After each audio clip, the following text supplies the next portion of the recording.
జులాం హల్లెలూయా. ప్రేమన దేవుని ప్రియులారా, మరొకసారి మీ అందరినీ కలుసుకునే భాగ్యం దేవుడిచ్చినందుకు ఈ ఉదయకాంతి సమయంలో దేవునికి ఎంతగానో కృతజ్ఞతాస్తుతులు చెల్లిస్తున్నానండి. అందరూ బాగున్నారు కదా?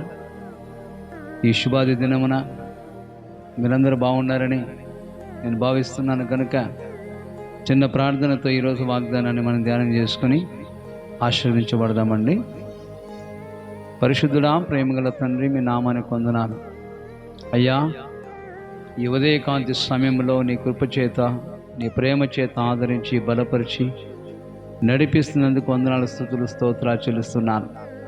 యూట్యూబ్ ఛానల్ నా తండ్రి, ఈ కల్వరి కృపా సన్నిధిని బట్టి ప్రార్థన చేయగలుగుతున్నాను.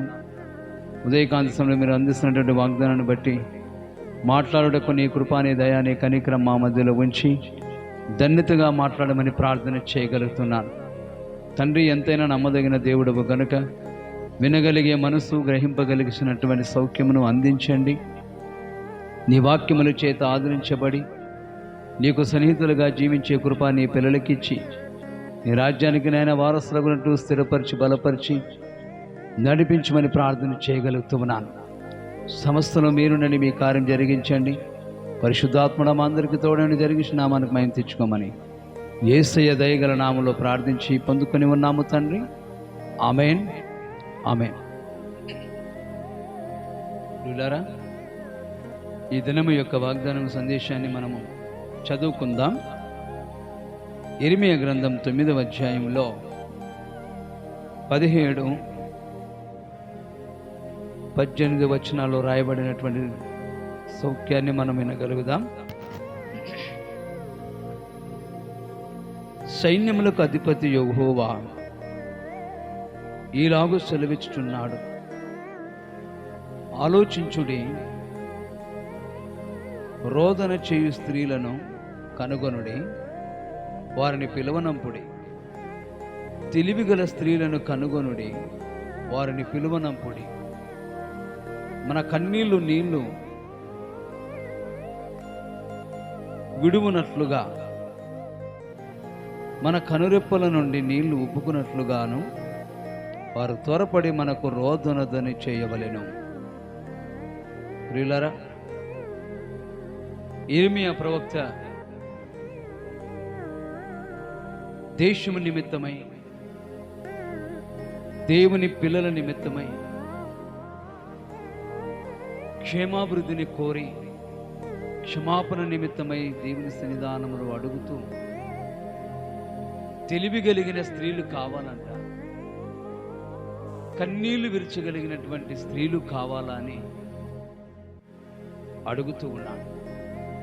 దేనికి అనంటే, దేశము బాగుపడాలన్నా, సంఘము బాగుపడాలన్నా, దేవుని పిల్లలైన వారు దీవించబడాలన్నా, దేవుని దగ్గర సన్నిధానములో కన్నీళ్లు విడిచి హృదయపూర్వకంగా ప్రార్థన చేసేవారు, మహారోదన చేసేటువంటి వారు, తెలివి కలిగి దేవుని సన్నిధానములో అన్ని విషయాల కొరకు ప్రార్థన చేసేవారు కావాలి, దేవుని కృపను వేడేవాళ్ళు కావాలి అని ఇర్మీయా ప్రవక్త ఈ మాటను తన గ్రంథంలో లిఖింపు చేశాడు. ప్రియులారా, చూడండి, ఈ రోజుల్లో సంఘం అభివృద్ధి చెందాలన్నా, కుటుంబం అభివృద్ధి చెందాలన్నా, దేవుని పిల్లలైన వారు, యవనస్తులు, యవనస్తురాళ్ళు, వృద్ధులు దేవుని క్షేమానికి గురి అయి ఆ బాధ్యతలో, ఆ జీవితంలో వర్ధిల్లాలనంటే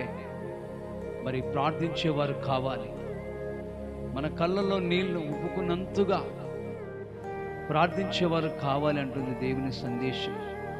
నా ప్రియమైన వారుల, నేటి దినాలలో రోదన చేయు స్త్రీలు కానీ, కన్నీళ్లు విడిచేటువంటి ప్రార్థన చేసే స్త్రీలు కానీ, తెలివి కలిగినటువంటి స్త్రీలు కానీ దేవుని పక్షమున అలాంటి వారు భూమి మీద కలరేమోనని ఇర్మీయా ప్రవక్తకి దేవుడు వాక్కిస్తున్నాడు ప్రవచనం ద్వారా. అందుకే దేవుడు అంటుండే, ఇర్మీయా ఇలాంటి వారిని పిలిపించి నా సన్నిధానంలో ప్రార్థించు అని. ఈ రోజుల్లో మన సంఘాలలో ఉన్నారా? లేకపోతే వాళ్ళని అలాంటి వారిని వెతకండి. అలాంటి వారికి ఒక మంచి మార్పును తీసుకురండి. దేవుని వాక్యం అంటుంది, అలాంటి వారు ప్రార్థన చేయగలిగితే, అలాంటి స్త్రీలు రోదన చేయగలిగితే, అలాంటి తెలివి కలిగిన స్త్రీలు దేవుని రాజ్యం వ్యాప్తి కొరకు అనేకులని తీసుకుని వచ్చి దేవుని సన్నిధానంలో ప్రార్థన నిమిత్తంలో గోజాడు వారినట్లయితే ఆత్మదేవుడు ఆత్మకార్యాలు జరిగిస్తాడన్న ఒక నమ్మక విశ్వాసం చేత ఈ వాక్యం రాయబడి ఉన్నది పిల్లలు. అవునండి, ఈ రోజుల్లో ప్రార్థన చేసేవాళ్ళు అరుదైపోయినారంట.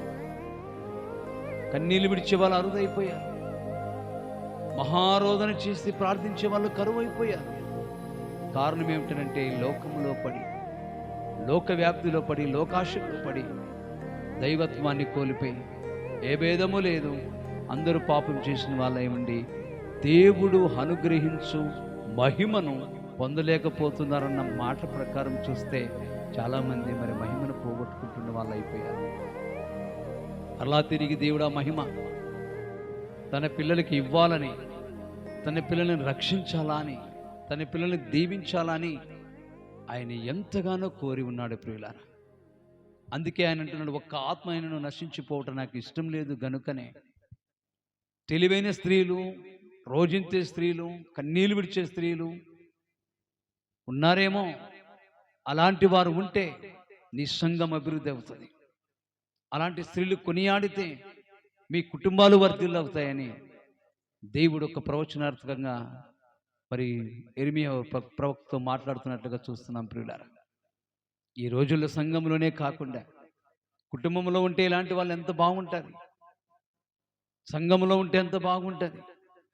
అందరి నిమిత్తమై, అన్ని ప్రయోజనాల నిమిత్తమై ప్రార్థన చేయగలిగితే ఈ వాగ్దానం మనల్ని ఈ సంవత్సరంలో ఆశీర్వాదకరంగా నడిపిస్తుందన్నమాట. వాస్తవంగా ఈ వాక్యం చేత మనం హెచ్చరించబడుతున్నాం. ఇంకా ముందుకు చదవాలంటే ప్రియులారా, వీధుల్లో పసిపిల్లలు లేరు, వలసపోయి వచ్చేనే, అంగలార్చవలసిన పరిస్థితులు మనకు వచ్చేనే, కరువులోనని అక్కడ గోజాడుతూ ఉన్నారు ప్రియులారా. ఈ రోజులో దేవుని మహిమకి ఎంతమంది దూరం అయ్యారో, దేవుని అనుగ్రహాన్ని తలుచుకోకుండా, దేవుని సన్నిధానములో నివాసం చేయకుండా విచ్చడివిడిగా ఎంతమంది ఉన్నారో ప్రియులారా. వారందరికీ మరొక సూచన దేవుడు అంటున్నాడేమని, రోదన చేసేవారు, కన్నీళ్లు విడిచేవారు, తెలివి కలిగిన వారు నా మందిరంలో ఉండాలని, నా కుటుంబంలో ఉండాలని, నా సన్నిధానంలో ఉండాలని హెచ్చరికిస్తున్నాడు ప్రియులారా. ఈ రోజుల్లో మనం అలాగా తయారైతే, ఆ విధంగా మనం కొనియాడబడితే, ఆ విధంగా మనం ప్రార్థన చేయగలిగితే దేవుని రాజ్యాన్ని మనం స్వతంత్రించుకోగలం. పరిస్థితులన్నీ కూడా తారుమారు చేసగలిగినట్టు దేవుడు ఆత్మశక్తిని పంపగలిగిన వాడే ఉన్నాడు. ఇదిగో, ఎన్నడూ కనిమిని ఎరగని పరిస్థితులకు ఆత్మదేవుడు నీతోనే ఉన్నాడు, నీతోనే మాట్లాడుతున్నాడు. ఈరోజు వాగ్దానం నీ కొరకే సుమా, నీ కొరకే ప్రియులారా. ఎంత నమ్మదగిన వాడంటే అంత నమ్మదగిన వాడు. నీకు రోదన లేదా? రోదన చేయుట నేర్చుకో. కన్నీళ్ళు లేవా? ఆయన చేసిన మేలును గుర్తుకు చేసుకొని, నీ స్థితిగతుల్లో ఎలాగ నువ్వు జీవించవద్దు వాటినన్నింటినీ గుర్తు చేసుకొని, వాటి నిమిత్తమై కన్నీళ్ళు విడిచి దేవుని దగ్గర పశ్చాత్తాపడి మరొకసారి ప్రార్థించు. నీ కన్నీటి ప్రార్థనకు జవాబు ఉంది, నీ రోదనకు జవాబు ఉంది. తెలివిగా దేవుని మనం వెతకగలిగితే అజ్ఞానమంతా వదిలిపెట్టిపోయి ఆత్మశక్తితో నింపబడతామన్నమాట వాస్తవం. అందుకు నా ప్రియమైన వారలారా, ఈ ఉదయకాంతి సమయంలో దేవుడి వాగ్దానం చేత మీతో, మనందరితో మాట్లాడగలుగుతున్నాడని విశ్వసిస్తూ, ఈ వాక్యం చేత మీరు ఆదరించబడ్డారని, ఈ వాక్యం చేత మీరు దీవించబడ్డారు అని, ఈ వాక్యము మీ హృదయంలో స్పందిస్తుంది అని నమ్ముతూ దేవుని కొరకు సాక్షులుగా జీవించాలని, ఆయన నామంలో మీరు బలపరచబడాలని ఈ రెండు మాటలు మీతో మాట్లాడడానికి దేవుడి కృపనిచ్చాడు. గనుక సుమా, ఈ మాటలను దేవుడు మీ హృదయాలలో నింపి ఆత్మశక్తి బలపరిచి నడిపించి ఆశీర్వదించును గాక. ఆమేన్. ప్రభు చిత్తమైతే ప్రియులారా, రేపు ఉదయకాంతి సమయంలో మరలా ఇదే సమయానికి మనం కలుసుకుందాం. దేవుని కృప మీకు తోడే ఉండును గాక. అందరూ కూడా హ్యాపీగా, సంతోషంగా ప్రభు సన్నిధానంలో చేరుదురుగాక.